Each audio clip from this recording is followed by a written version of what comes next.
So we're all about challenges, right? The NLMC, and certainly the challenge of heart health is what we've just heard, and hopefully we've also gotten some strategies to address it, and we thank Dr. Paz for that.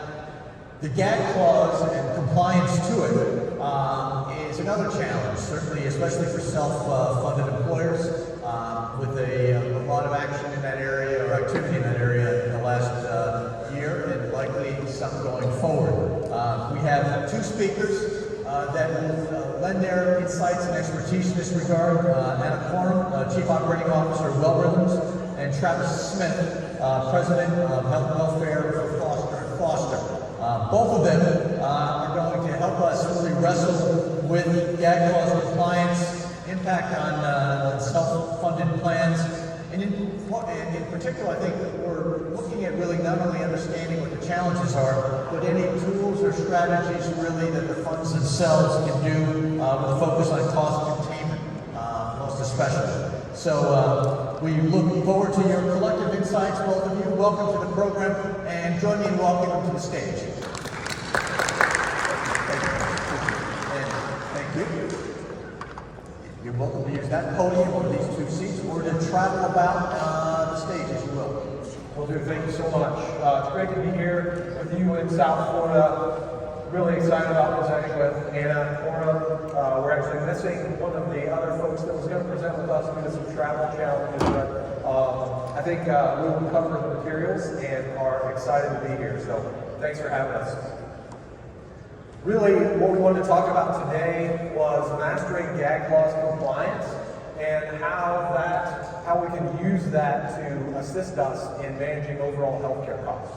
So kind of how we're going to break down our time with you today is I'm going to talk a little bit about the challenges I think all of us face when it comes to dealing with our healthcare plans and the ever-increasing costs when it comes to our healthcare plans. I think it's fair to say our goal for our healthcare funds is to provide the best possible benefits at the cheapest cost we can, so that we continue to not use up as much of the wages that you guys bargained so difficult for to gather, so that those don't have to go into the health and welfare fund. More of that can be kept for the members and their families as we move forward.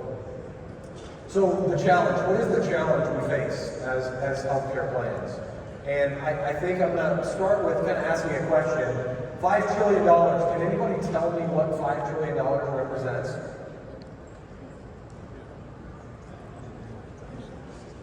So $5 trillion is what we are projected to spend as a country on healthcare in 2025. That's almost 20% of our gross national product, our GDP. And the problem with that is that it's ever continuing to increase. So 5 years ago, almost in 2020, we spent $4 trillion. We're projected by 2030 to surpass $7 trillion. That's roughly 8% a year increase.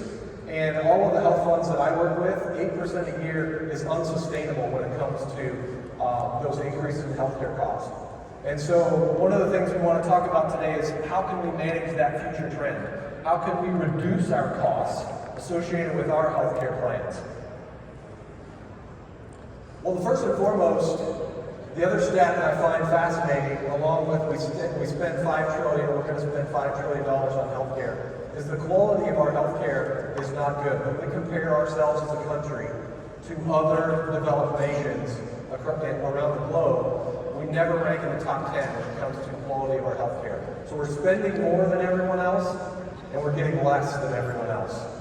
One of the big factors that's driving that is that we nearly waste a third of the money that we spend on healthcare. So that's almost more than $1.5 trillion a year that we're wasting as part of our healthcare system. And Anna's going to talk about some of those specific ways, but I wanted to tee up and kind of talk about where are those big buckets that we're wasting healthcare. You know, the biggest one is unnecessary services. That's one of the things Anna's going to address. The other is inflated prices. Why is that? Anna and her team can address that as well. And then fraud, which makes up about 10%. So you add those three together, that makes up about half of the overall waste. So we're able to, hopefully you can walk away today, talk about just managing the future increases I think with some of the things and some of the strategies we're going to talk about, there's an opportunity to actually reduce the amount that you're spending on healthcare. When I talk with clients, when I talk with prospects about healthcare plans, one of the things we spend a lot of time discussing is the plan. What is our plan for our healthcare funds? How do we address some of these challenges? I think first and foremost, have a plan. A lot of funds don't. They're very reactive. They're dealing with, okay, our costs are going to increase 6 to 8% next year. What do we do about that? I've found the more successful health funds are the ones that have a multi-year approach. They have goals in mind to address these healthcare costs. So what are our cost constraints that we have as a fund? And then what are some of the outside controls that we must take into account with this healthcare strategy? There's a bargaining cycle that we need to integrate. The next time that our groups are bargaining around wage increases, benefit increases, so incorporate that. Have financial targets in mind for that multi-year period. I think that's number 2. And number 3 is don't be afraid to revisit that strategy from time to time. Things are going to change. The market's going to change. Your work is going to change. So these are the things that we have to continue to take into account when we're talking about that multi-year strategy. And then what you see on the screen here are kind of how we like to break down the key components of our healthcare fund. And I feel like if you can give yourself an A+ in all 4 of these categories, you're going to have a very well-run healthcare fund that is going to manage costs well into the future. So first is the cost per unit.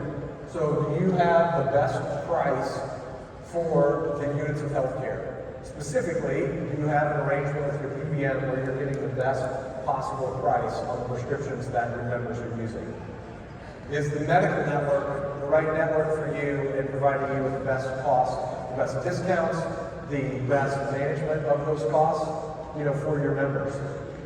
The other piece is the units of healthcare purchase. Someone that's going to help you manage your population and how they're utilizing healthcare. Are they using the most efficient manner of healthcare they can? Are they not going to the ER, but they're going to a PCP for conditions? Those are just some of the examples we want to talk about. Quality and efficiency of their providers. Are they using the right providers for that? Are they getting an X-ray instead of an MRI? Are they getting the right type of care for what they're looking to have done?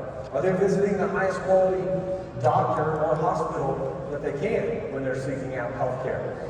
And then the last piece that I see successful plans, this is one of the new areas that we're seeing a lot of development in, is member advocacy. One of the reasons our healthcare costs so much is because it's so complicated. Our healthcare system is very hard to navigate, and so what we're seeing with some of our funds is venturing into member advocacy to help those highest utilizers of healthcare maneuver through what is a very complicated healthcare system. So helping them find the right provider, the highest quality provider for their cancer or for their surgery, really helping the members to maneuver through that. Today, I'm going to focus, Anna's going to focus on the cost per unit and the units of healthcare purchase. She's going to spend time talking about some of her success stories she's had, how we can use the recent compliance updates, the recent legislation that have been passed, the gag clause, how we can use that to our advantage to gain access to our data so that we can start to identify some of the areas of our plan where our spending is out of control, we're spending more than we should, our costs are increasing faster than they should. So with that, I'm going to turn it over to Anna, and she's going to talk about some of these solutions. Thank you, Travis.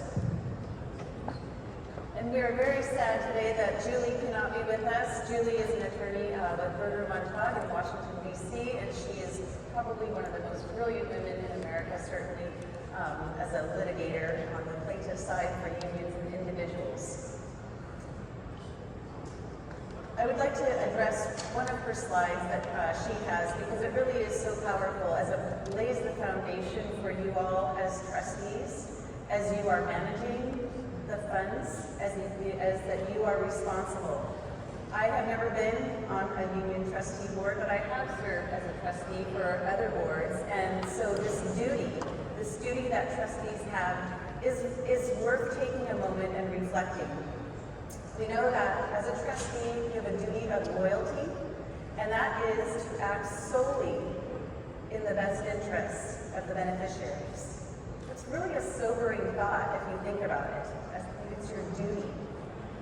And it is in order to provide, for the purpose of providing benefits to them. The next duty that you have that is curious to me these days is the duty of prudence. When was the last time you used the word prudence? I think of the word prudence kind of when I was a child and they used to call kids prudes. And so I think maybe it's kind of gone out of the wayside. But it's actually a very important word. And because it's a word that's not used today, do we even know what that means? Do young people, do the next generations of union trustees even know what it means to be loyal and to continue with your duty of prudence? The duty of prudence states that you must discharge planned duties with care, skill, prudence, and diligence under the circumstances. Basically, what we need to do is think. We need to think well. We need to apply wisdom in all of our decision-making practices. There has been a lot of happenings at the legislative level that we know about. CAA 2021, we have the gag clause removal, we have additional reporting requirements that are expected of us.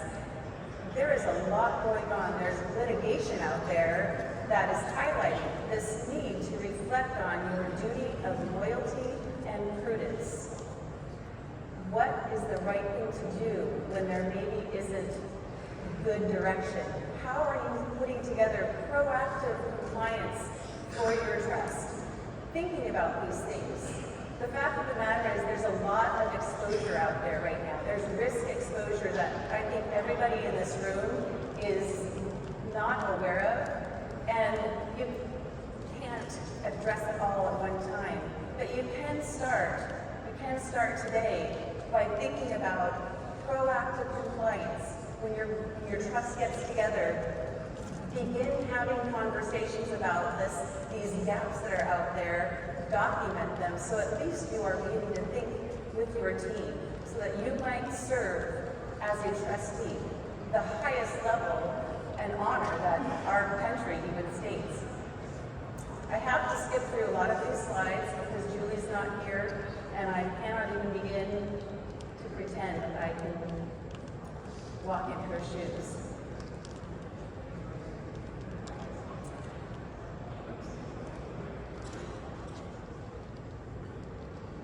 At WellRithms, we understand that healthcare is a mess, and Travis is in business to help folks like you deal with this healthcare mess. Julie does what she does because she wants to help folks like you deal with this mess.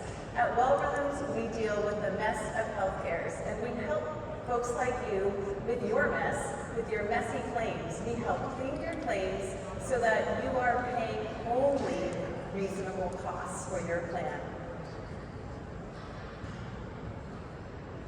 My objective today is to help you see that the first place to start with all of these new requirements that are on you is to look at your summary plan document and begin to bring that document into the new age of these new challenges that we're being faced with the lack of transparency and the inability to access your data.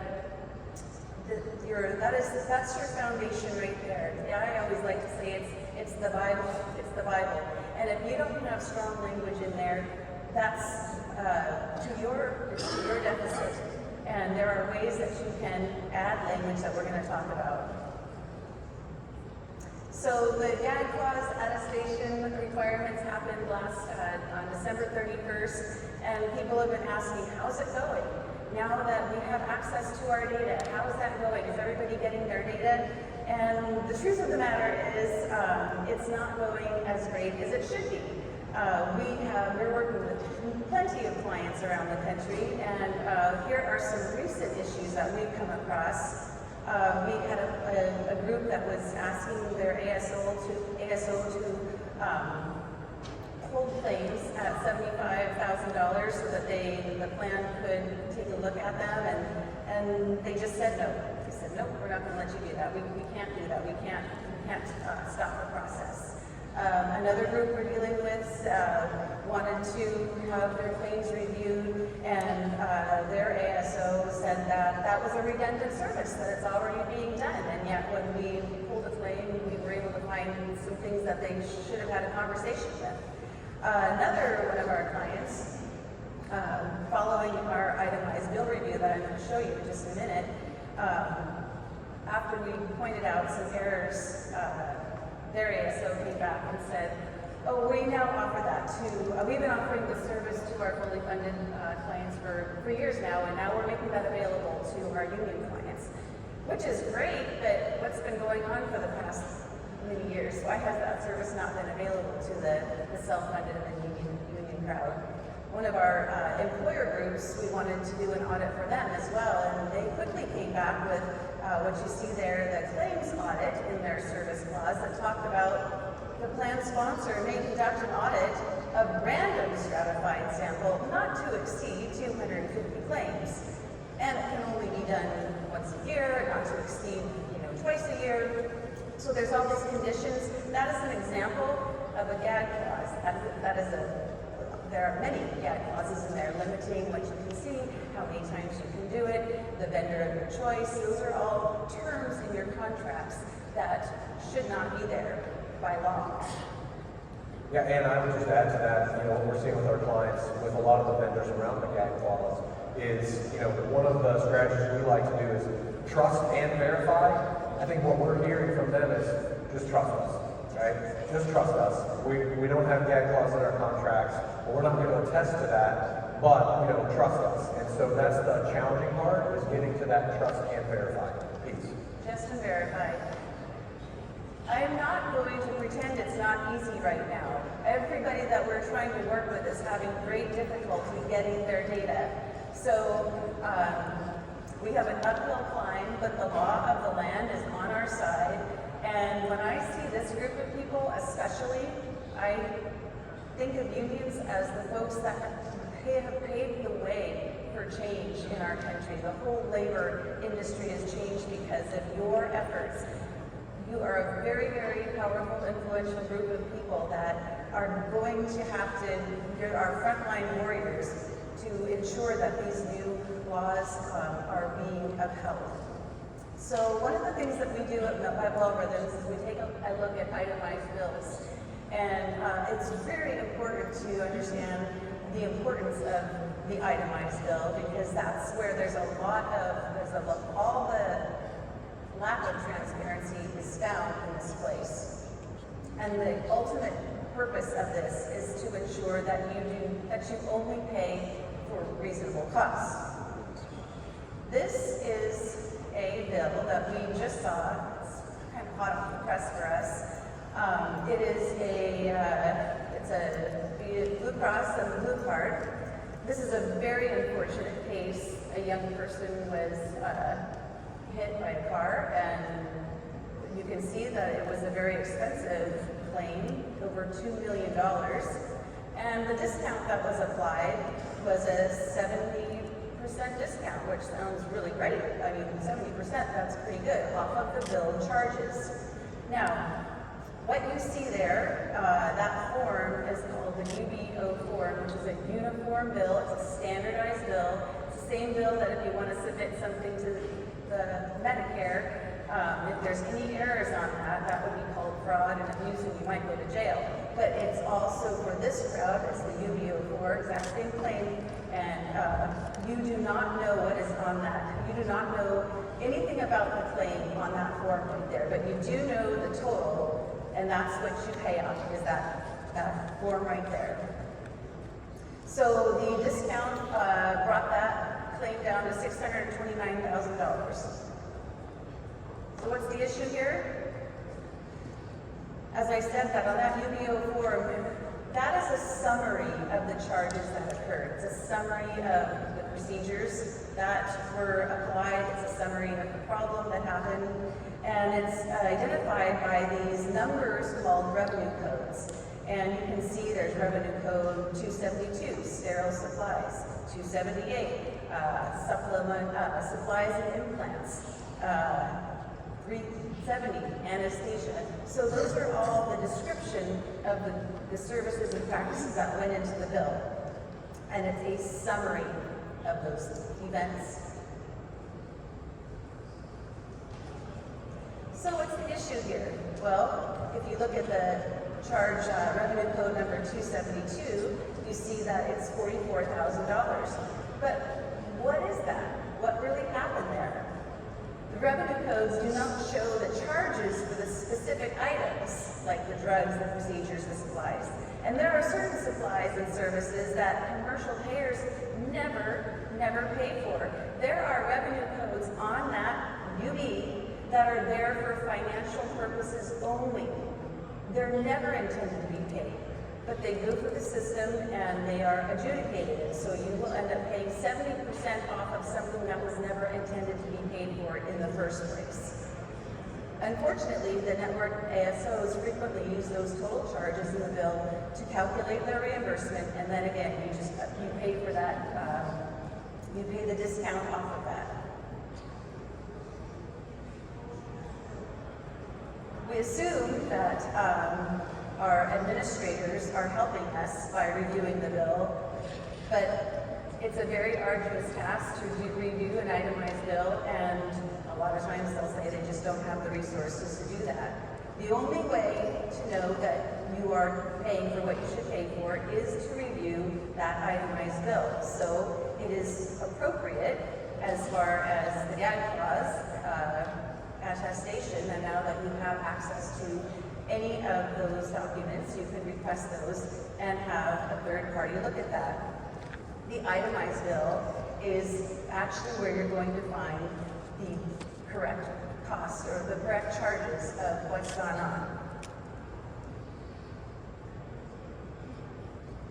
It is difficult, though, to review that itemized bill.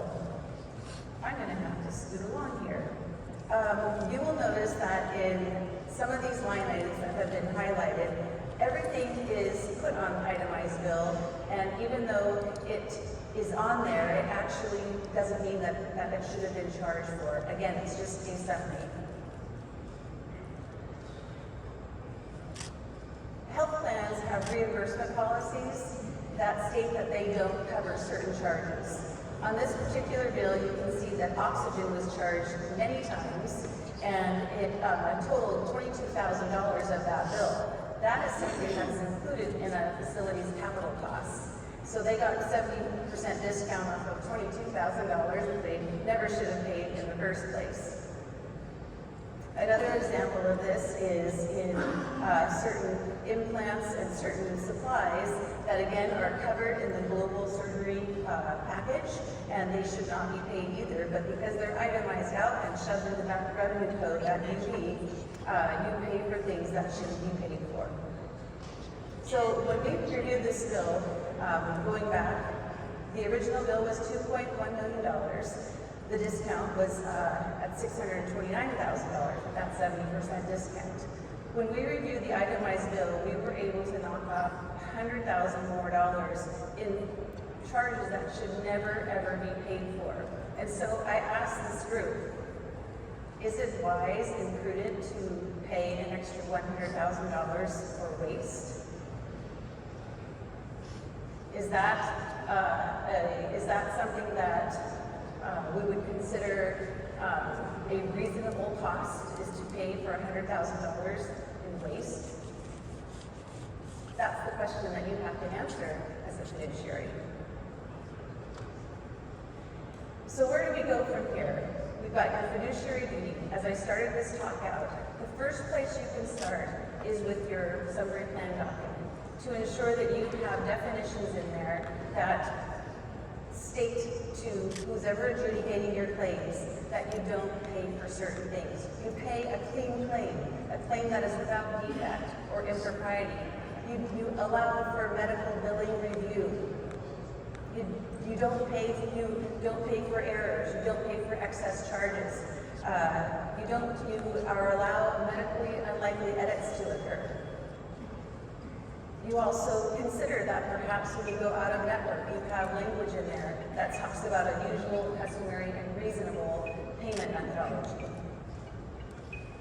With that, I thank you for your time, and I encourage your fiduciary duty. Hang